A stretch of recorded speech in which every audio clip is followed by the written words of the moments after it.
এত গরম পড়েছে যে মানুষ ছাতা নিয়ে চলে আসছে অঞ্জলি দিতে, গাইস ভাবতেও অবাক লাগে।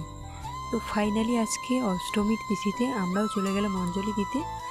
তো অঞ্জলি দেওয়ার আগে তো কিছু নিতে হবে, তো বাড়িতে আমি কিছুই নেই। তারপরে চলে গেলাম মিষ্টির দোকানে, ওখানে গিয়ে আমি সন্দেশ নিয়ে নিয়েছিলাম।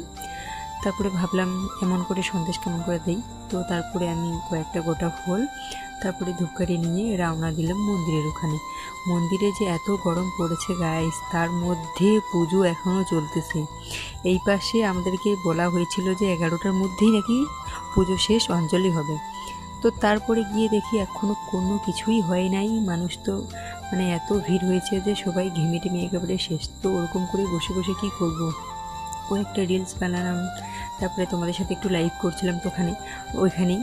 তো ওরকম করে আর কি সময়টা কাটলাম। তারপরে ফাইনালি চলে আসলাম আর কি অঞ্জলি দেওয়ার পালাতে। তো অঞ্জলি দেওয়ার আগে নাকি মাকে আর কি মালা পরাতে হয় না কি হয়, আমি এটা তো জানি না সেরকম করে।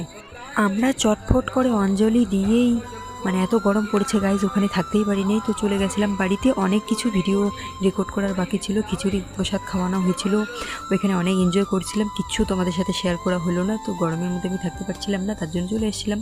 তো ব্লগটা এখানেই শেষ করছি।